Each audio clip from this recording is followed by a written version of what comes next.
Center. He's an activist with the Climate Justice Charter movement. He's also a co-director of the Rural Futurisms, which is a really cool, it's a very innovative research project envisioning alternatives, which I think he'll tell us more about in this conversation. And in his capacity as an organizer and activist with the Climate Justice Charter movement, he's also a speaker and a climate justice educator. He facilitates workshops and lectures on climate science and the impact of the climate crisis, on climate justice and just alternatives to confronting the crisis. And his research interests are in alternative economic systems, economic history, development, political economy, political ecology, philosophy of technology, and climate justice. And so I think Awande will really give us a very rich view into what does it mean to think about a different type of economics. So Awande, if you are happy to jump in, you're welcome to turn your camera on, and I'll hand over to you. The format just for everybody for today is Awande will give us a presentation, and then we will of about 30-40 minutes, and then we'll open it up. We really want this to be a discussion space. So as Awande is speaking, please think about what questions you have, and then after the presentation, you'll be welcome to come off mute and be in conversation with our speaker, or to put your conversations in the chat if that's easier and you prefer. So please do. This is a great place to learn and to be in discussion with each other, which is what we're trying to create. So Awande, over to you, and thank you very much for sharing your wisdom with us. Hi, Alex. Thank you, everyone, for welcoming me into this space. I'm going to share my presentation. And apologies, my camera's not on right now, as I'm just trying to sort out some connection issues, but hopefully we'll be done with that by the time the presentation is done, so you can see my face as we discuss. So as Alex said, put on the slideshow. So as Alex said, today I'm just going to give some prompts through my presentation to help facilitate a conversation around redefining economics through an ecological lens and a post-growth lens. So basically what I want to facilitate is a conversation around how do we address the climate crisis while still being critical of some of the components that have facilitated it. So we really need to think critically and engage with the ways in which the climate crisis is spoken of and ecological collapse is spoken of in the mainstream, and the ways in which it's deemed as fixable. And we really need to confront also the legacy and the history of the systemic structures that have gotten us to this point. So I want to begin that by just giving an overall view with regards to where we are right now and what we face in the immediate to long-term future if we go past 1.5 degrees heating. Looking at sustainable development, the concept, but also more generally the concept of the Sustainable Development Goals from the United Nations, putting that into focus, and its contributions and the thinking around sustainable development, whilst juxtaposing that with other growth-centered approaches, which are similar, and ones which the Sustainable Development Goals and the concept of sustainable development also sits within, such as the concept of ecological modernization, a general kind of overview of the limits of growth, and then going beyond growth. But in all of this also, I just want to bring across macro concepts of the Anthropocene into focus also. So hopefully also, if you're not familiar with some of these terms, you will be by the end of this discussion. And I think that these are all useful concepts for us to think around when we're tackling or confronting what is it that we want to do in confronting this crisis, and how do we go beyond it to really bring about the necessary change that helps us to deeply confront what we're grappling with in the climate crisis. So following the United Nations International Panel on Climate Change sixth reports, there are a number of current trends which underline where we are right now as a planet with regards to how we're addressing or facing the climate crisis. This latest report, like the previous ones just prior to it, continue to confirm that climate change is occurring and that we as humanity are the primary drivers of climate change. So that's the basics, you know. And in this report, and the United Nations IPCC continues to indicate that it's affecting all regions of the world. We're seeing more frequent and intense weather events, increased sea level rise, and melting ice glaciers and ice sheets. So that environmental change is occurring, and it is planetary in its scale. The report also highlights that there's an urgent and ambitious action is required to reduce greenhouse gas emissions and for us to limit global warming to 1.5 degrees above pre-industrial levels. So as it is right now, we stand at 1.1 degrees heating. And what this reports on what the UN IPCC, which is the foremost international body on measuring and accounting for climate change, is telling us is that, you know, 1.5 is a marker that we need to stop at, and we cannot go beyond it. But what it also calls for is that we need rapid and deep reduction in greenhouse gas emissions. So that is also clear in what needs to be done. We need to decarbonize society by moving to more renewable sources of energy, transportation, buildings, and reducing deforestation and other land use changes. So also very clear and quite simple in understanding what is it that we also need to target and focus on. It also emphasizes the need for us to be able to adapt, as we've already locked in certain heating conditions and changes. And these unavoidable impacts of climate change require improvements in infrastructure. They require enhancing food security, and they require protecting ecosystems and biodiversity. But more importantly, overall, what the report is saying is that we need immediate and sustained action to address the climate crisis and climate change and the impacts that it has both on the natural world and human society. So this is a very clear and distinct way in which the UN IPCC brings forward what we're grappling with, right? So, and I also think it's important for us, as much as in the space we're confronting and dealing with this question more generally and constantly, to always go back to the science, because that also sets the foundation for how we understand what measures are adequate and what measures are not doing enough to genuinely address the scale of the crisis. So when we look at future risks then, right, with regards to what happens once we overshoot, what happens if long-term emissions continue the course that they're currently on right now. From a developing world perspective and a regional perspective such as ours, we're looking at more frequent weather events like droughts, floods, and storms, particularly in a country like ours. And I think that at this point, we're quite familiar with all of that. We saw the droughts from 2014 all the way up to 2020, 2021. We've seen the flood and rainstorm weather events over the past 2-3 years also.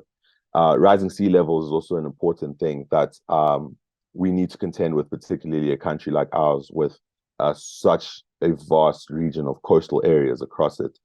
In addition to that, the impact on our agricultural and food systems, and also the ways in which our health challenges that we see and experience in this country can also be exacerbated by these events. So these are the things that we need to contend with also. In addition to that, and it's a particular challenge that in this country, more so than others, I think we as South Africans and people of this region of the world are quite primed to understand is climate inequality, or inequality more generally, but climate inequality is also a useful concept and tool that we need to bring into the conversation and also take into consideration, particularly how the most vulnerable in our society will be the most affected due to the inequalities in our society that already exist being exacerbated. And as a country like ours, with the highest rates of inequality across the world, that is disastrous. So all these factors, water scarcity, food security, the extreme weather events, the lack of infrastructure and adaptation mechanisms, these are all things that we have to contend with, and these are all things that need to be taken into consideration with regards to how do we move to a low carbon society? How do we adapt and deal with the challenges of the climate crisis? Another important factor with regards to understanding the scale and impact of inequality, also in our consideration of what needs to be done and how could we address it, as a report that Oxfam had released on climate inequality and consumption globally. But when you look at the numbers as they pertain to South Africa in particular, you see a very sharp image of how the picture of global inequality and climate inequality is basically South Africa exists as a microcosm of that. Our country continentally is responsible for the majority of emissions on the continent. But in our country, you also see that split with regards to who's more responsible and who is more impacted by this gap in emissions. And you see numbers such as the bottom 50% accounting for only 11% of total, cumulative emissions, compared to 33% from the middle 40 and 56% from the top 10, 73% from the top 5%. And that top 10% accounts for 95% of cumulative emissions between 1990 to 2015, during the period in which the study was taken. And that the top 1% in our country per capita consume emissions nearly 2 times higher than that of the top 1% in Europe. So you can see that not everyone is equally responsible also for contributing to the crisis, but also this inequality, as we may well know, is also a result of structural factors and historical factors in our country that go back as far as colonialism all the way through apartheid and to the current era that we're in right now, and how we have failed to address those concepts. And that comes back with regards to how the broader concept of the climate crisis is also understood, but also how it should be addressed. So then, sustainable development and growth-centered approaches to the climate crisis. What are they? How should we think about them? How do we understand them? So more generally, just want to touch on concept of ecological modernization, because I think it's a useful concept to understand and engage with other growth-centered approaches to dealing with the climate crisis, engaging with a brief understanding of the United Nations Sustainable Development Goals, then the general critiques of those sustainable development goals, which I think are useful in also understanding overall critique of growth-centered approaches to addressing the climate crisis. So ecological modernization is a concept where concepts rather of addressing the climate crisis which share a common goal of integrating environmental sustainability into economic and industrial practices. So taking our current economic and industrial practices and approaches, but including or putting into that an element of environmental sustainability. So that looks like a number of things. That looks like introducing environmental certification and standards. That looks like green technology and innovation to help shift our current processes to be more environmentally sustainable, such as the development and adoption of technology that enhance energy efficiency, reduce waste and minimize environmental impact. Carbon trading and emissions trading is a big one also with regards to market approaches and mechanisms towards tackling the problem of the climate crisis. So these market-based mechanisms are considered parts of ecological modernization, and I think are very clear ways in which a thinking towards environmental sustainability is infused into our current neoclassical dominant economic way of doing things. This also looks like creating mechanisms for businesses to incentivize them to reduce their greenhouse gas emissions by allowing them to trade emissions allowances. So also concepts of net zero are also important and are tied to that in understanding some of the ways in which those things are thought of in terms of how can they be implemented. Sustainable agricultural practices are an example of ecological modernization. Smart cities, the concept of smart cities for things such as energy efficient buildings, intelligent transportation systems, integration of technology into reducing resource consumption and environmental impact are an example of an ecological modernization approach. Corporate social responsibility with regards to contribution to environmental and social goals that corporates have and that businesses must adopt. And then also green financing and sustainable investing within the current structure of global political economy is also an example of ecological modernization. And I not these things in and of themselves may not all be bad. They may not all be things that could not contribute towards us being able to tackle, really concerning aspects of what the climate crisis poses as certain challenges. But in and of themselves, they do not do enough to address the holistic structure of what the climate crisis entails. Going back to what the UN IPCC report speaks about with regards to deep and far-spreading changes in all aspects of human society, these practices alone do not achieve that. And with regards to sustainable development, which is an expansion or an extension of this concept of ecological modernization, where it looks to utilize resources in a manner that meets the needs of the present without compromising the ability of future generations to meet their own needs. It has certain other key economic principles or principles more generally, which define it from other forms or structures of developmental approaches or developmental frameworks. Economic viability, promoting long-term prosperity and stability. It pushes social equity, environmental responsibility, cultural considerations, diversity and heritage in specific areas, and the importance of preserving those, intergenerational equity, community engagement, and global cooperation. These United Nations Sustainable Development Goals, or SDGs as they're more commonly known, were adopted in September 2015, in New York, and they sought to address the challenges of poverty, inequality, climate change, economic degradation, peace, and justice. And they're built off of the Millennial Development Goals, which were established in the early 2000s, which were set to expire in 2015 at the time. So they're also an extension of the UN process and prior UN developmental thinking in terms of addressing and grappling with the crisis of the developmental challenges of the global south and other countries that are racked with these issues. But as I said, there are a number of different limitations with regards to what these goals and this thinking is able to achieve and what it misses out on.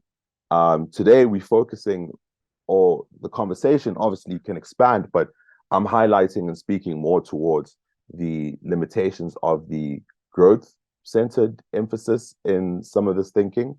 But it's important also to consider some of the adjacent and connected limitations to these. For example, inadequate attention to structural inequality.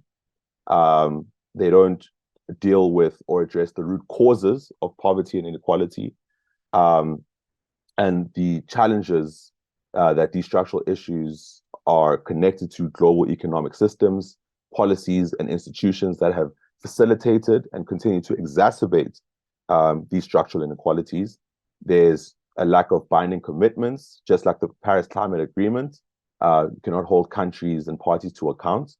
The emphasis of economic growth within these approaches, like Sustainable Development Goals, but others, where there are traditional developmental approaches, which emphasize economic growth as the primary driver of development, and that the emphasis on growth being a means to achieve and facilitate the change that is required completely overlooks the way in which growth perpetuates environmental degradation and contributes to exploitation of natural resources without giving proper consideration of the ecological limits. Technological optimism is another problem that needs to be taken into account, particularly belief in technological innovations and solutions that will be created, that do not exist right now, but can be created to solve the environmental and social challenges that we face. And that, a focus on these has the potential, and in times does divert from us being able to fundamentally grapple with the challenges of consumption patterns, production systems, and societal values that allow and facilitate for the status quo to continue.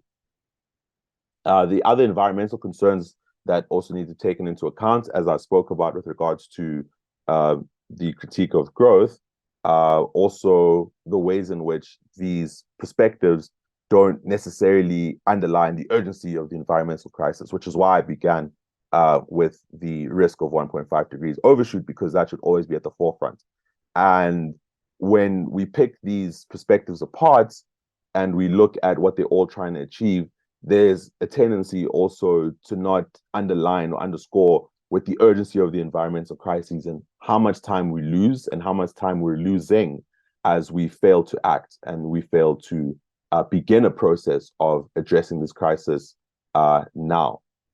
The biodiversity loss that's occurring, the rates of pollution that are occurring, and the increase in exacerbation of the climate crisis as we continue on our current emissions trajectory just continue to expand and balloon the urgency and the scale of the environmental crisis. So with that in mind, and in relation to also some of the other points that I put, for example, the inadequacy of how it deals with these structural inequalities and structural issues, a lot of these goals do not go far enough. The concept of smart cities alone or carbon trading does not go enough in challenging the prevailing economic or the underlying economic models that have contributed to ecological degradation. Global power dynamics also need to shift and change because they have facilitated as a result of the structural inequalities that have led to the situation. And they continue to perpetuate these inequalities within, but also between nations also. The corporate influence that has grown, particularly over the past 40 years of neoliberalization, on governments and institutions and policymakers in shifting the goals that we require towards more profit-driven solutions and more profit-driven considerations. And then finally, participation and inclusivity. These perspectives, SDG goals and ecological modernization perspectives lack sufficient mechanisms and focus on inclusivity and participation of communities at the front lines who are already marginalized, indigenous groups across the world, and also considerable lack of bottom-up approaches for ways of driving this form of sustainability that they seek. So before we touch onto the limits of growth, just to zoom out a bit also with regards to ecological modernization, sustainable development, and other growth-centered thinking. It's necessary to emphasize also that all of these occur within the framework of capitalism, and all of these are assumed to be implemented, goes without saying, under a capitalist economic structure. And this is the key or core fundamental issue with regards to how they overlook and lack a perspective with regards to understanding clearly and accurately what has caused the climate crisis, but also these other range of other crises, this polycrisis. Capitalism is responsible for the profit-driven approaches which have facilitated emissions across countries from the corporate perspective, but also through states enacting economic policies that seek growth and champion consumption and production at the expense of the planet and at the expense of people's overall well-being. It's also important, particularly from a global South perspective, for us to remember also that capitalism does not occur in a void. It also was facilitated and came out of the process of colonization and coloniality. So there's also a decolonial question and aspect towards understanding how deeply and how far-reaching or tangibly do these approaches, do these perspectives confront the legacies of some of the issues that we're facing. When we're speaking about the inequality in a country like South Africa, that inequality is born in the colonial era and it's perpetuated today because we fail to directly deal with, the legacies of that colonial structure. It goes all the way through towards socioeconomic inequality, but we see it also in terms of our difficulty in decarbonizing and our addiction towards coal, which was also facilitated through the colonial era as a cheap and reliable source of fuel and energy that could be sourced through the backs of cheap labor of this country's native population. And we've continued that, overall framework where we've swapped colonial managers and masters to apartheid managers and masters, and now to an emerging Black capitalist class in the new South Africa. So all of these things are connected at the systemic level, and to be able to confront and to overcome the challenges of what has led us to this point, we have to grapple deeply with that and to put forward growth-centered approaches which seek to keep all the niceties of what that capitalist economic structure has achieved for those who have gained through it, whilst trying to address this systemic crisis without actually looking into that, is a way of trying to have your cake and eat it too. So the argument with regards to the limits to growth and the limits of growth-centered thinking is not a new one at all. And probably the most famous example of this is the Limits to Growth report or paper that was published in 1972 by a team of researchers at MIT, who was commissioned by the Club of Rome, who were trying to understand the consequences that continued and exponential growth would have, on the human population, industrialization, pollution, food production, resource consumption on a finite planet. And what they were looking at and trying to understand, and what they came to see, is that there's a range of limitations that growth has on being able to deal, with the needs of a growing human population, industrialization, and the amount of resources that have to be extracted for these processes would have considerably harmful impacts on environments and ecosystems, in the need of being able to continue to support these growing needs, the pollution that is occurring as a result of these processes, the stress put on food systems to be able to meet the needs of continued and increased consumption of these populations across the world, with more purchasing power from economic growth, and also the overall resource consumption on a finite planet. So all these things are happening in a basket of goods that has a limit. So you cannot have, simply put, exponential or infinite growth on a finite planet. And this was one of the first investigations into understanding that. Now, this has grown in terms of these critiques and understandings to a various range of different perspectives around understanding and focusing on the limitations to growth. Some of the post-growth arguments with regards to that also focus on the quality of life over quantity of goods. So how the continued pursuit of economic growth has led to a focus on material consumption, and the quantitative measures of progress that we've used to measure how growth and economic development is occurring has happened at the expense of the overall well-being and quality of life of people in countries all across the world, countries which are growing and countries which are not growing. So the general critique here is that there are more goods and services necessarily does not lead to increased happiness or societal progress. And I think that this is it's an uncontroversial statement, as we've seen, because even countries with the highest rates of economic growth still continue to see their own forms of social ill, inequalities, and poverty persists regardless. Examples of that, I would say, a good example of that is China, which one could say has been a laboratory for understanding what the impact of growth would be on a society. And whilst it has historically brought out more people from deep poverty than any other nation in the world, they continue to see issues around environmental degradation, new concerns around growing inequality and other things. Measuring success beyond growth is also a thing which is brought about by these post-growth perspectives, that we need new indicators of way of understanding how we can say a country is successful in dealing with its economic challenges. So they put forward and argue post-growth perspectives for a range of other ways of measuring what progress looks like, that take into consideration social, environmental, and well-being dimensions.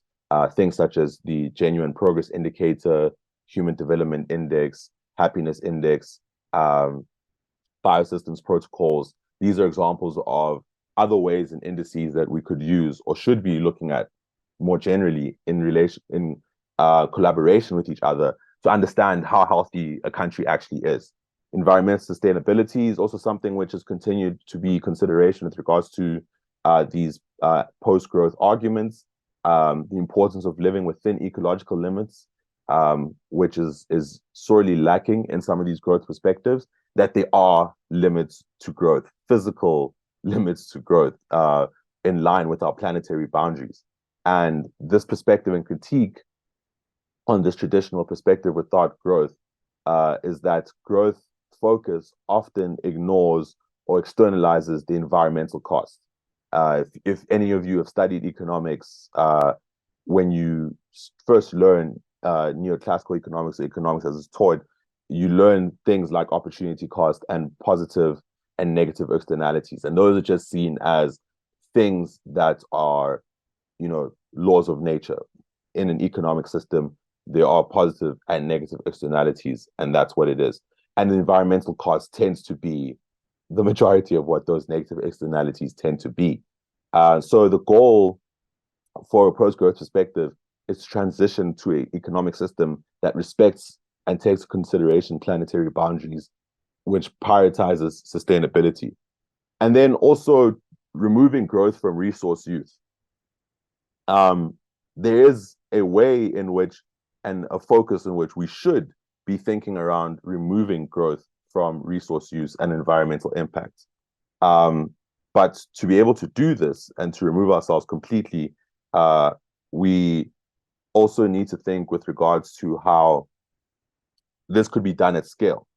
It would be difficult, but it was also necessary because, once again, underlining all these other considerations, there are only finite resources, and there are also social impacts in relation to resource extraction in the way in which we earn and gain these resources. And I think if anyone's been following what's been happening in the Congo lately, that's an example of this. So going beyond economic growth. So the things that we have to keep in focus then when thinking around these perspectives of sustainable development and other growth-centered approaches is the systemic challenges that are not being addressed, and what systemic alternatives are on offer. The systemic alternatives, we're speaking about the environmental, economic, social, geopolitical, institutional, and civilizational crisis as a whole. So something which is interconnected and interrelated, and growth-centered approaches tend to favor profit-driven and growth-led approaches towards dealing with some of these crises, which then makes them one-dimensional because they are things which are sacrificed in the efforts of achieving this. And a systemic approach or a systemic understanding of crises or polycrises takes into consideration the ills of capitalism, things such as xenophobia, racism, patriarchy, extractivism, anthropocentrism, putting humans first, plutocracy, the rule of the wealthy over everyone else, productivism, and colonialism. And we have to understand and have an approach which seeks to confront all of these things and overcome these structural causes of the systemic crisis.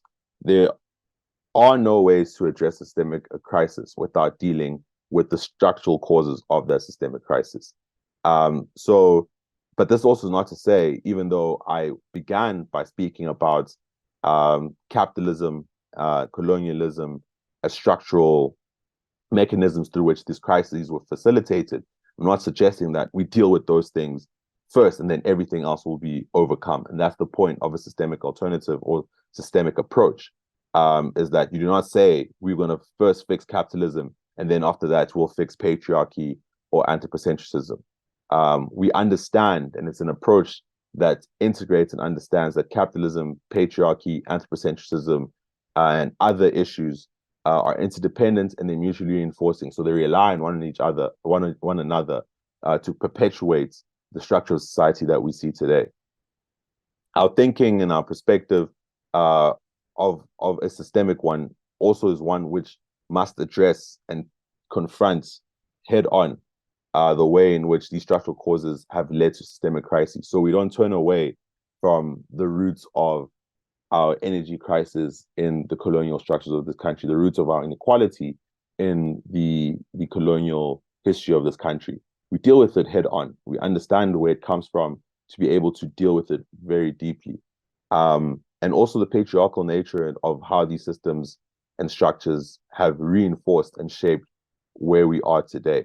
So there are a range of different ways in which that can be done, and there are a range of different systemic approaches towards dealing with the crisis. And I think that's where those of us who are engaged in climate justice struggles and are trying to facilitate breakthroughs in climate justice struggles need to be focused on, and what we need to be thinking around and really grappling with. Climate inequality also is something which needs to be put at the forefront in terms of how we deal with that, particularly as South Africans. We see that, and I think that this is also another way which lends itself to understanding and approaching this through a systemic perspective that goes beyond growth, because there are challenges of confronting the inequalities that we face, which are deeply embedded in these growth perspectives. So we have to keep that at the forefront. Also, another thing that must be taken into consideration is the challenge of overcoming extinction of human and non-human life. So not just human life being impacted by the climate crisis, but also the non-human life and ecosystems and biodiversity loss that is happening also. We rely on nature. We're from nature. We are of nature. So we cannot separate ourselves from it. So a perspective around economic thinking and the lens through which we view our economy is also one which must center the way in which human life and non-human life interact. If we're able to focus and center and find a way of co-creation and co-regulation with non-human life, then we'll be able to address a number of other challenges that we're facing with regards to how then do we create an equitable society on a planet with finite resources. And also then finally, just to underline some of these other indices which I spoke about and other things that we must consider with regards to, macroeconomic indicator that we can use for how we allocate resources in our society. The concept of the commons is something which is fundamental for us to be able to share and to have shared wealth and shared prosperity. Extinction rates, we have to take that into consideration to achieve a way in which we can integrate non-human life into our understanding of macroeconomic framing and our approach to economics. Ecological limits are front and center, particularly as they confront the environmental and physical limitations that growth thinking has, the boundaries and cycles in which nature and the planet works, and then other life indices that focus on quality of human life, happiness, and the way in which we interact with the state of the natural commons. So I will end my presentation there, and we can then hopefully have facilitated a good conversation around growth and post-growth centered thinking. Thank you so much, Awande. That was a really rich and insightful presentation. You covered a lot of really important ground there. Yeah, and I think that there's so much food for thought. So I do want to encourage folks who have questions to raise their hands or to type in the chat, but I encourage people if they would like to have a talk to also talk and don't feel like you only have to write in the chat. But maybe I can kick off with a question while people think about theirs. I wonder, this is so important. And I think one of the things you pointed out is how South Africa really is a microcosm of a lot of global inequalities. And so a lot of the degrowth conversation talks about the need for like those that don't have enough to be able to grow and to get the resources they need, whereas the wealthy are the ones that need to be the targets of degrowth. And so it seems like South Africa is a microcosm of that in a way that we need to be pushing that. And I think for a lot of people, when they hear growth, they hear jobs, they hear opportunity. And in a country like ours, where that is such an important priority for so many. How do you tend to tailor the degrowth message to account for that sort of belief in people's head, that sort of idea that growth and jobs go together? Yeah, I'd be keen to hear that. And then I see Mishak has a question, but maybe one day I'll hand over to you and then over to Mishak.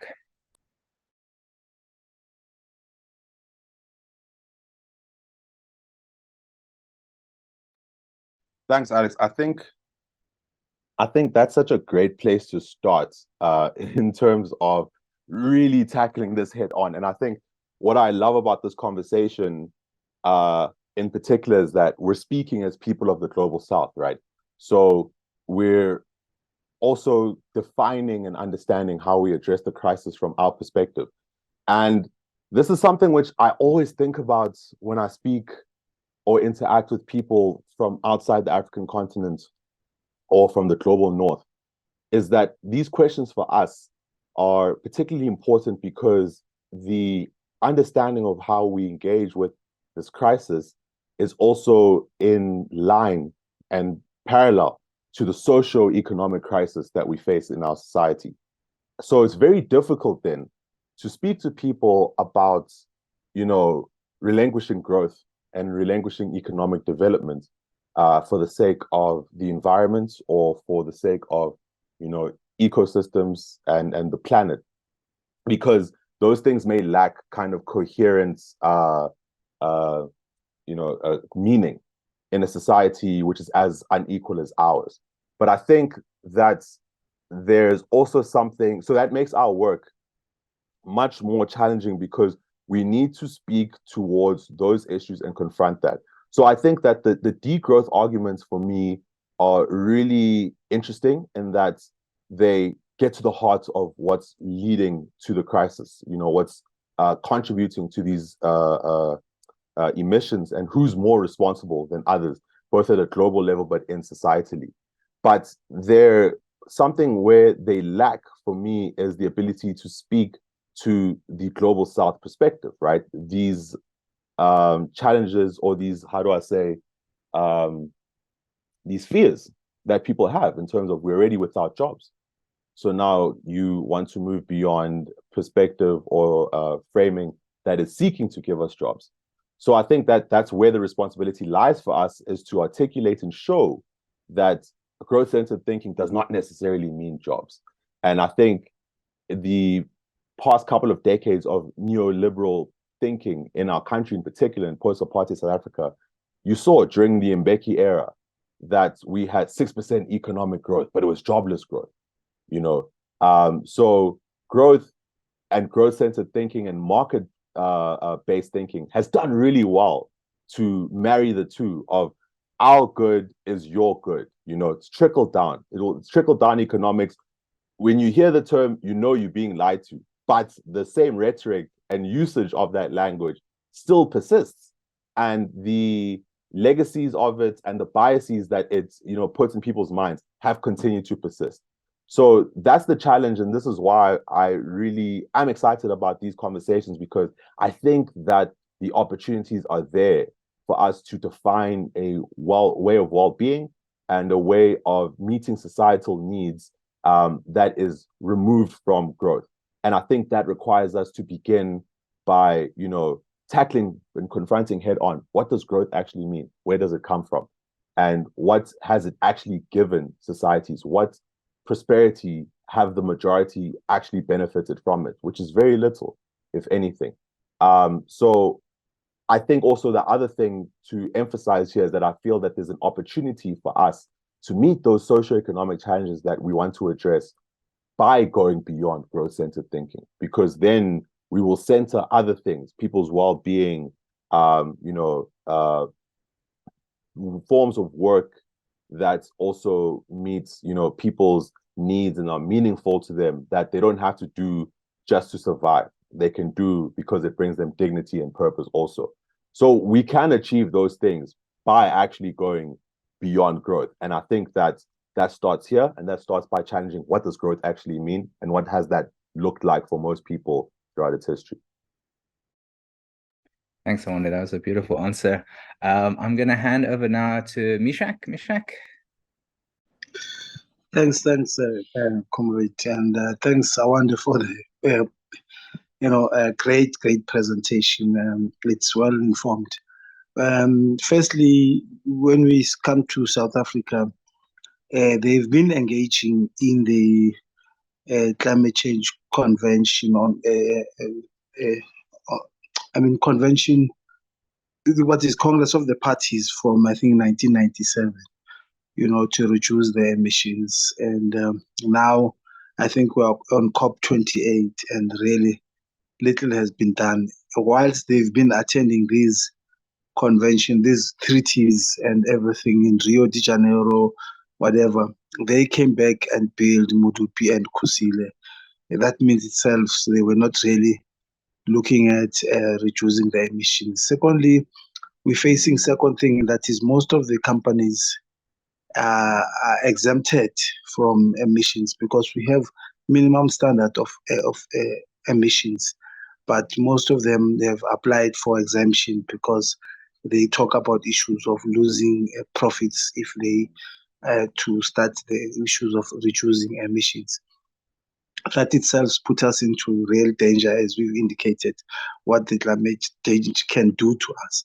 And thirdly, we have issues of IRP, which was really meant to look at other energies that we have. It can be solar, clean energies, renewable energies.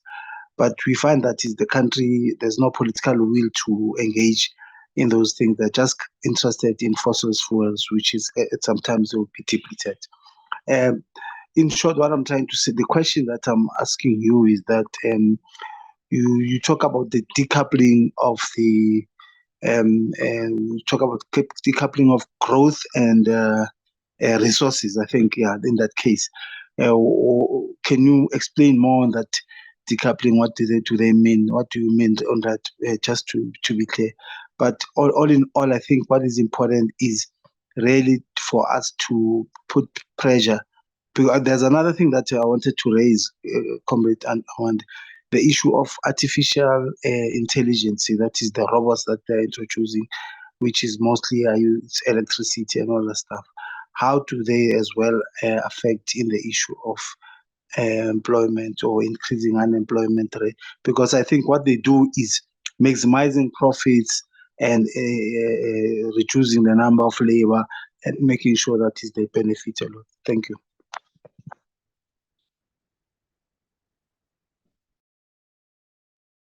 Should I take them one by one, or what would you prefer? We can take a couple more if you'd like, or if you want to dig into this one. I'd be happy with that. Couple more, huh? Yeah. Okay, let's take a few more. Then Nadia, do you want to come in? Nadia Mansour, and then Shazia. Hi there, thank you. Yeah, I have a question around sort of the NGOization of resistance. Arundhati Roy's critique around sort of the methods and channels of trying to promote change, and how it kind of also almost feels exclusively in this exclusive to the space of like NGO and funding, getting funds from organizations that are part of the problem. So I've come from the space where I was in the private sector, went and studied and did a master's in social policy, have come back and now I'm really struggling to find a space where I don't kind of perpetuate that problem and that critique. There's very little sort of other avenues for funding to enable those alternatives. So if those, I'm curious around other avenues that you might be aware of, and just if you can comment on the opportunity to incorporate degrowth in these proposals for funding, because I think it is becoming more mainstream. Everyone is aware that we have a finite number, like a limit to our resources. This is, if you don't include that perspective in these proposals, is it really sort of well balanced enough? And there are alternative ways to develop sort of community engagement projects. I think we need to emphasize and promote heterodox models. So that's kind of what I'm trying to push for in the organization I'm involved with. And I'm telling them, or I'm saying to them, let us not teach like status quo methods, and establish or promote kind of alternatives like worker cooperative models as opposed to a for-profit model. Let's not perpetuate that kind of method. So that's my question. Thanks. Fantastic. Thanks, Nadia. We'll take one more from Shazia and then hand back to Awande. Shazia? Hi, Awande. Thank you so much for your presentation. I think I have been seeing, and I'm sure everybody else has, these headlines about how Standard Chartered and other international banks have been manipulating the rand. I guess I just want like a little bit more of an understanding of what does that mean? What did that mean for South Africa's economy, and how exactly do we hold these big international actors accountable for doing things like this? So over to you, Awande. Great set of questions, everyone. So beginning with Mishak's question, I think Mishak's input was also quite good in also speaking to some of the politics concerning how these things have been carried out. And you also asked a question with regards to decoupling growth and developments from resources, and what does that look like? And in particular, that means for me dealing head on with consumption and thinking around how we consume resources and goods in our society. And that's tied very closely with regards to what do we see prosperity, wealth, or well-being in the society being. So what does a good life look like? What does a decent life look like? Under this model of thinking, under our main kind of growth way of thinking, you see it. The more you have, the more you can consume, the more I can buy, the more I can use, the more I can have. Our economy also has been heavily retail focused, and we've been geared and pushed towards that kind of structure of way in which we should live. So I think decoupling our prosperity and our well-being from resources also means being able to create and shape new models for consumption also, which means that people should be able to have when they are without. And that looks like common services and common goods, public services and public goods also. So this is why I brought about the concept of the commons into this, because we have the natural commons as we did pre-colonialism and capitalist removal from that, where people shared things such as water and land commonly. But we also have other forms of commons that we have to take into consideration, and other goods which should be commonly shared and also help us to live our modern lives also. Things like the internet, for example, and data are important to a lot of people for spreading information and connection, amongst other things. So the public services also and public goods, the way in which we also champion those things, like transportation, like public healthcare and education also, are also ways in which we shift away thinking from private consumption and my private ability to consume and to have access to things towards a more common, social, and communal way of understanding things. So that's one way in terms of the resources in which we require to live a dignified and decent life, can be removed from, a growth-centered way of thinking it. Because once these things get commodified and individualized and privatized, then your private consumption and the money you're able to pay to achieve those things is what is more important than people's ability to even access those things. So that's an example of how we can decouple these perspectives from resource usage, is to push and to advocate and to fight for those public services, those public goods, public transportation, very important for us also to achieve the goals of reducing emissions. If we push for clean public transportation rather than electric cars, these jobs such as healthcare workers, nurses, teachers, and educators are also low carbon jobs. So when we protect those jobs and we look after those forms of work and people's ability to access those goods and services, also we're also championing low carbon forms of work at the same time.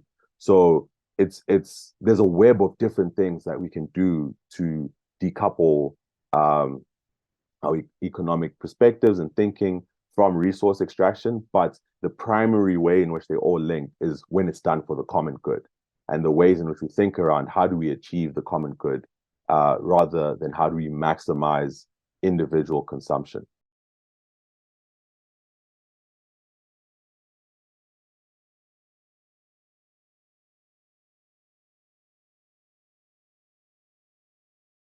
Thank you. So Nadia's question around NGOization, access to resources, and the ability of using certain resources to push for more heterodox models and more ground-up grassroots approaches to achieving things, speaks directly to the politics of a lot of this, and a lot of the ways in which these structures are maintained and held. They are linked to historical imbalances and power structures with regards to where money flows from and where it goes. It's a very difficult question because I feel that a lot of us in the space are also concerned with trying to understand ways in which we can, help achieve and access resources to help funnel them towards these grassroots and bottom-up approaches. And I think that it's hard to confront ways of shifting that without confronting also ways in which this structure and model has come about. Because at the end of the day, also, we're talking about being able to achieve financing and resources that is also subject to, the decision-making processes of groups of individuals. Froze again, huh? Am I back? Can you hear me? I can hear you. I can hear you. Okay.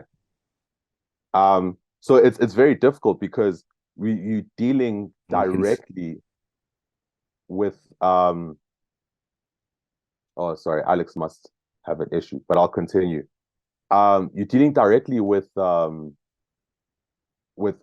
historical kind of power structures and imbalances between nations and even within nations in terms of where resources lie, that have also facilitated kind of the inequality that we're seeing. And that's a very difficult one for me to answer because I can't really say to give you a answer to how do you achieve that.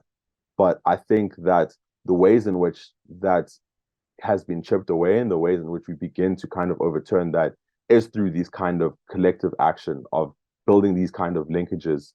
I know that NGOization has also been a way in which people have tried to find a way to do the most amount of good outside of the structures of the corporates. But it's a hard conversation to have without speaking explicitly and directly about the economic system of capitalism and the way in which without profits, being able to gain and access resources is near impossible without someone then handing that over to you. So I'm sorry that might be a cop-out answer, but I think that it's a very political answer. And I think to be able to engage even at the level of changing how even public institutions such as universities and schools teach and think around teaching certain curricula about things such as economics in their department.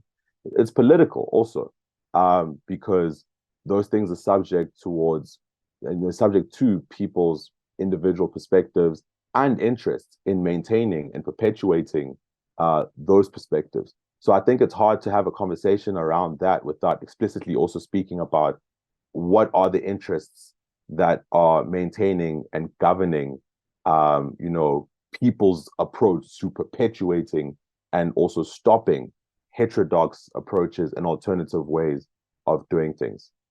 And then to Shazia's question with regards to the impacts of RAND manipulation and corporates, how do I say, corporate shadiness in this country. I think this is a very interesting story because I think it also kind of, it highlights for me another problem in how we address and deal or confront with these issues, is that the corporates are not going to save us.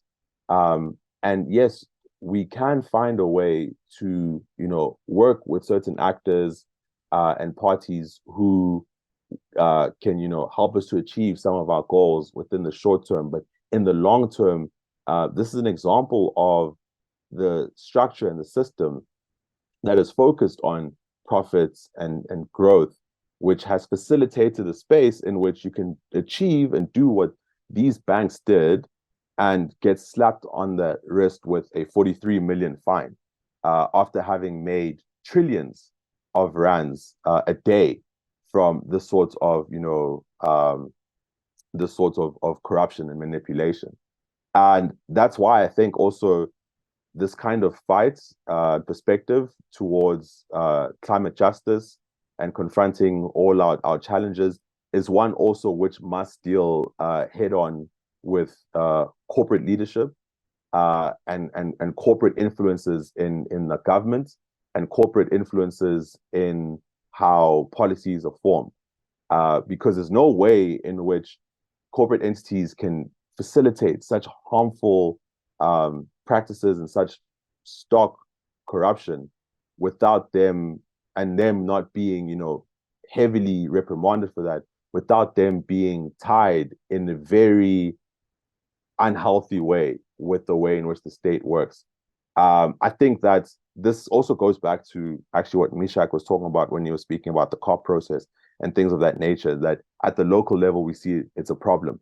But at the international level, you can see with the latest COP being held in the Gulf region, that we're losing space also in being able to address these issues at the societal level to the corporate entities and the commercial entities that have also kind of weeded their way and found their way in being able to block and navigate and also channel where the conversation is and where these things lie.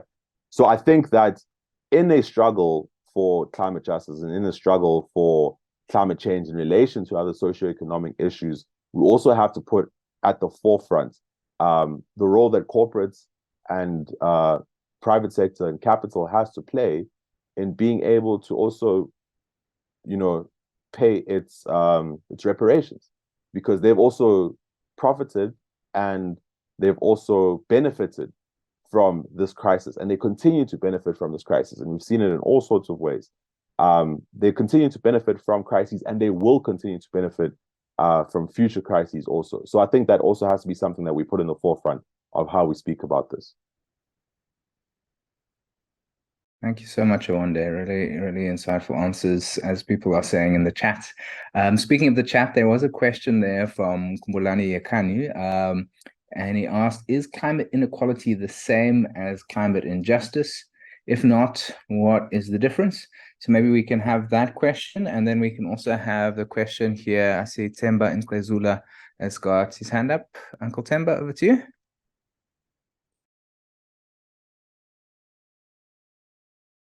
Thank you.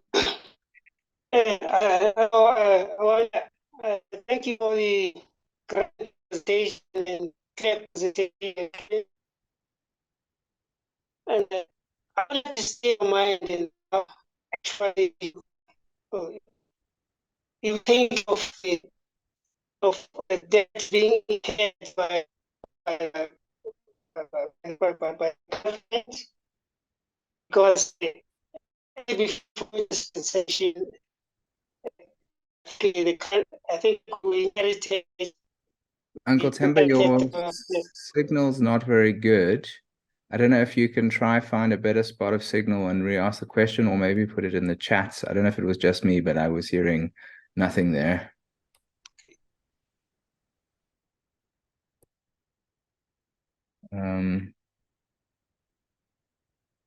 While Uncle Temba hopefully gets better signal or types in the chat, does anybody else have a question they would like to ask Awande? Or maybe Awande, do you want to speak to that question around the difference between climate inequality and climate injustice? Yeah, no, I think that's a good question. Climate inequality and climate injustice. Simple way in which I would understand the difference and speak to it, because I think there is a difference, is that climate inequality is what exists in the now as a result of the current conditions, but also historical legacies that have brought us to where we are right now. And climate injustice is the actions that are taking place right now, which will continue into the future. So the climate inequality, how it looks like, is those who have versus those who don't have, the ability of the rich to consume more and contribute more to the crisis, and the ways that the rich are contributing, continue to contribute more to the crisis compared to most normal people in this country and across the world. And that continued action of the rich and the way in which our governments and international forums such as COP process and the international community has failed to deal exclusively and explicitly with that imbalance will facilitate and lead to climate injustice right now and into the future, where those who did not contribute to this crisis, the poor and the working class and the marginalized, will be the one who reap the most, who will feel the most impact of, you know, the consequences of what the rich have done. So, I mean, climate injustice also looks like how countries of the global south, African continent, and South Africa, Southern African region, which are climate hotspots, will experience more or double the heating of the global average. So it means we'll feel sooner and more extreme the impact of the climate crisis compared to the countries of the global north. But we're also weren't as responsible for contributing to the crisis.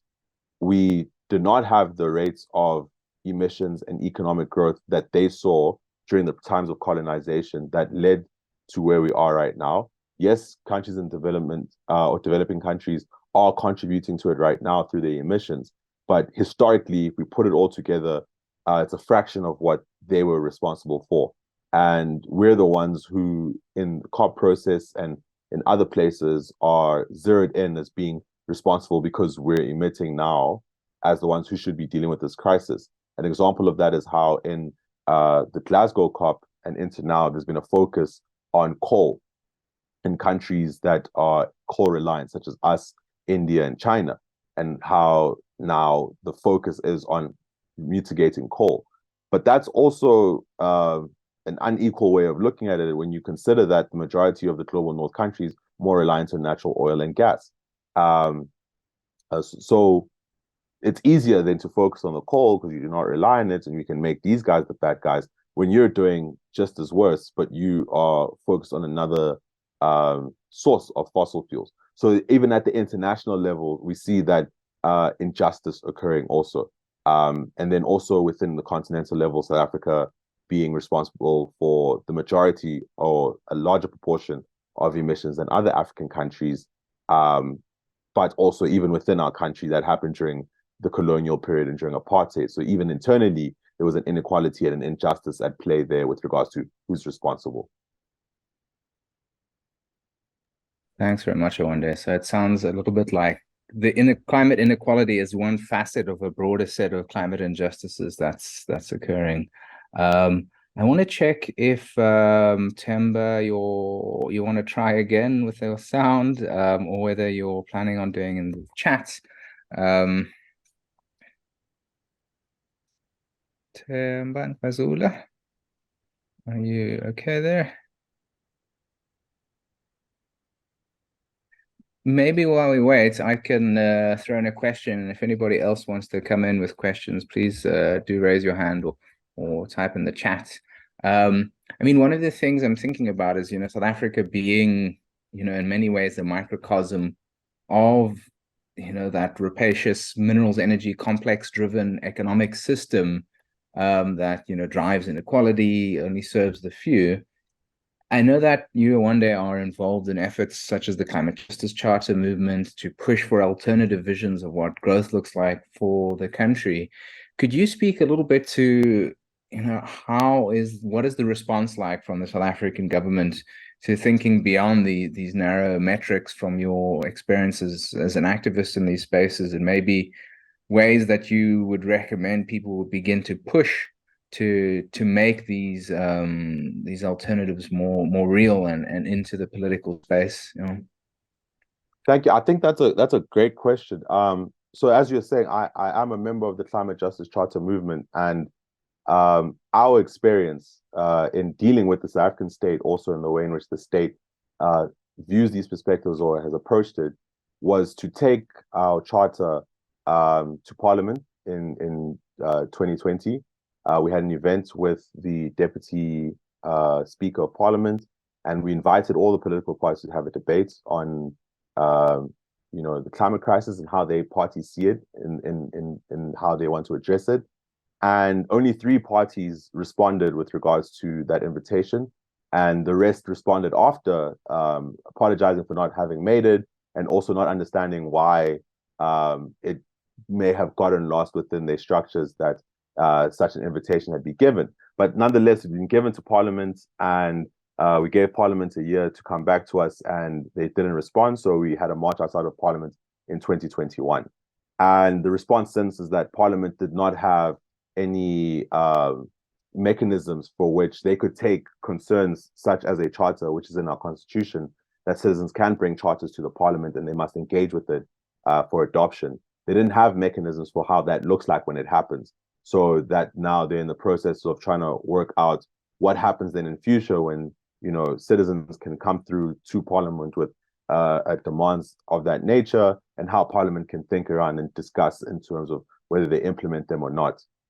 So that's the main kind of the first way in which we try to engage. But beyond that, also the government has been very lacking in being willing to hear perspectives that are alternative to the vision that they've set out with regards to how they approach issues of the environment and the climate crisis when it conflicts or contradicts their perspectives around growth and the economic focus.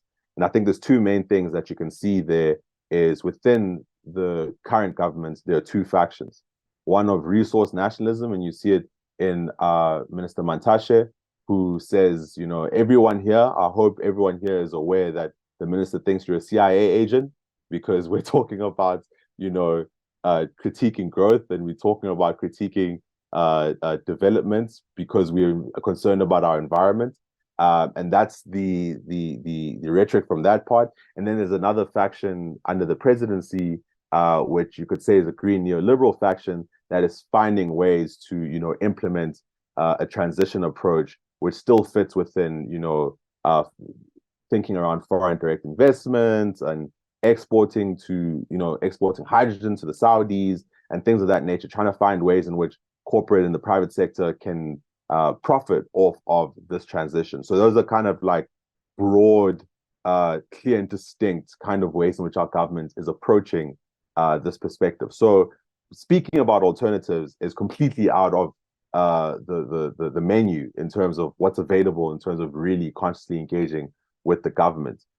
So why I also like the question is that it makes it clear then that this is a political issue, and that climate justice is a political struggle. And you can see it from the communities who are fighting at the front lines, mining affected communities, coastal communities, communities that are facing resource extraction from foreign corporate entities. It's a frontline struggle. It's a political struggle, and it is one which people are facing. It's life and death with activists who have been killed, also for opposing and trying to put these perspectives forward. So that's the experience as an activist myself, such as all of you, of what I've seen with regards to how we are positioned within this state, this country in particular, around this issue of, you know, systemic alternatives and perspectives. Thanks, Awande. I don't see any other hands, but folks, do feel free to raise a hand. Otherwise, I'll do a follow-up which builds off Nadia's question, because we talk about the state not being as receptive to these ideas. So on one hand, as an activist, you're engaging there, but you're also a academic at Wits University. And, you know, if you walk around Wits, you see things like the Anglo-American Planetarium, or you see the Sibanye-Stillwater Bridge, and the tying up of our universities with the exact forces of, like, you know, economic growth of the very unequal and destructive nature kind of permeates how universities are funded with this sort of neoliberal model. So are you seeing that, you know, your line of thinking and research maybe gets sidelined in spaces that are funded by the very entities that drive this type of thinking? I think that's a great question. I mean, it goes back to Nadia's point also, right? Is where are the spaces and the means through which you can push heterodox perspectives and models. And I think that the university is an example of that in terms of certain departments. And I think for this conversation, we were talking about economics. And economics departments, and you look at the history of economics itself, has been, you know, removed from the social sciences. And it's, you go to any university, like Wits University or UCT, for example, and you'll find economics department with law separate from like the humanities. But it's even worse at a place like Wits because of its history as a mining school, the kind of funding that comes from all of these institutions also. So we're also seeing, you know, a corporate influence in terms of where interests lie and where resources are being put and the space being given to challenge some of those perspectives.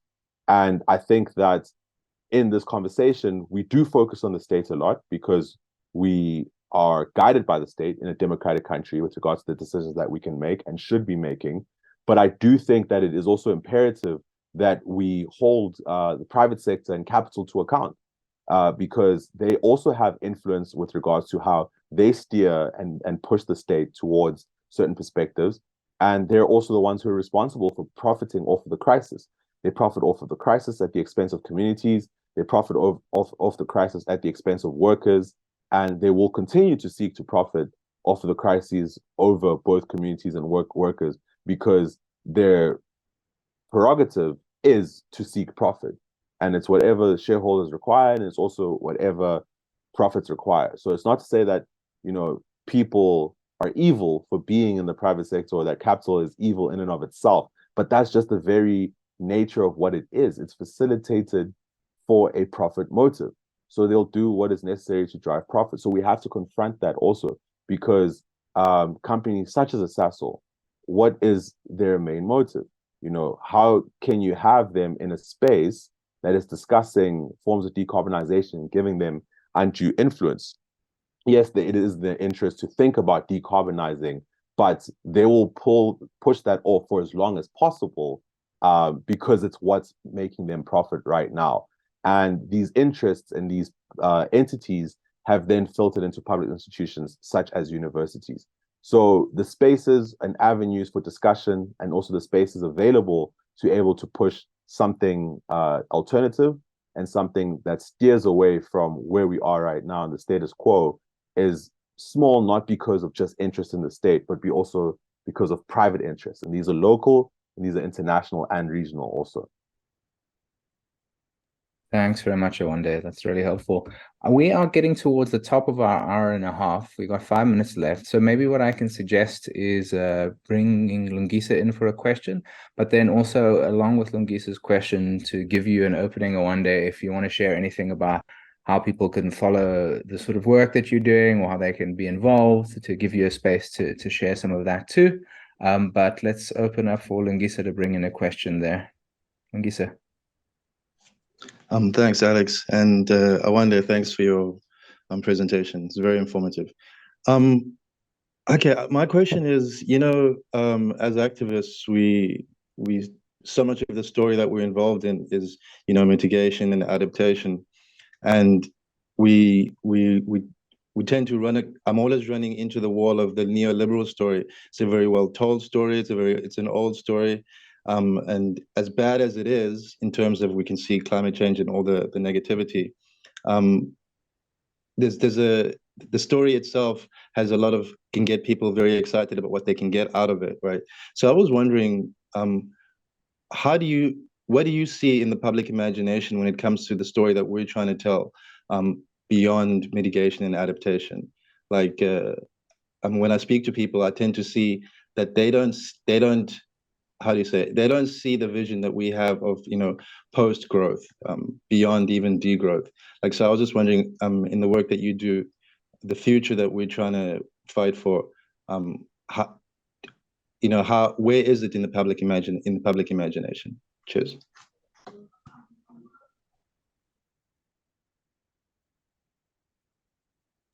Over you to you, Awande, to close us off with some last thoughts there. I really like this question, and I think I think it captures basically everything that we're discussing today, right? Because what's the point of all of this if we cannot capture the public imagination, right? Like, what's the point of all of this if we cannot transmit these ideas and vocabulary to society? And I love it also because I think that is what we need to do also as people who are focused on climate justice and climate justice struggles, is to go beyond mitigation and adaptation. And the question you bring forward is, in the public imagination, where is this thinking, that goes beyond this kind of, very limited binary? And in my work, both as a member of the Climate Justice Charter movement as a researcher, but also in my other project of rural futurisms, where we've been working in rural areas, thinking around planetary futures, but the kind of perspectives or ways in which that looks from rural communities and trying to deal with their problems, is that it always comes down fundamentally to people's material needs and people's material perspectives. What mitigation and adaptation lack in their very limited structuring or terming is that it can also become so far removed from how people are experiencing the ways in which we confront the crisis. And what we're trying to offer as climate justice activists is an alternative world which also deals with the social ills that have brought us to this point.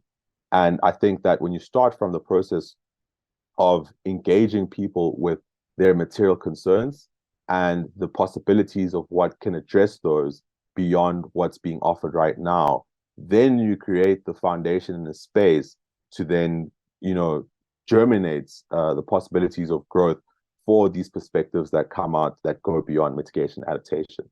And one which in my activism that I've been thinking around and working with in terms of also in my own research and how I think and approach this is, I think something that we saw in the last decade is that concept of transformation, what is transformative, is still a very powerful term, systemically, structurally also. So I think around transformative decarbonization instead of mitigation, transformative adaptation, and transformative regeneration. Decarbonization to remove us from just a very limited thinking of it just being an energy problem. Decarbonization looks like a lot of things.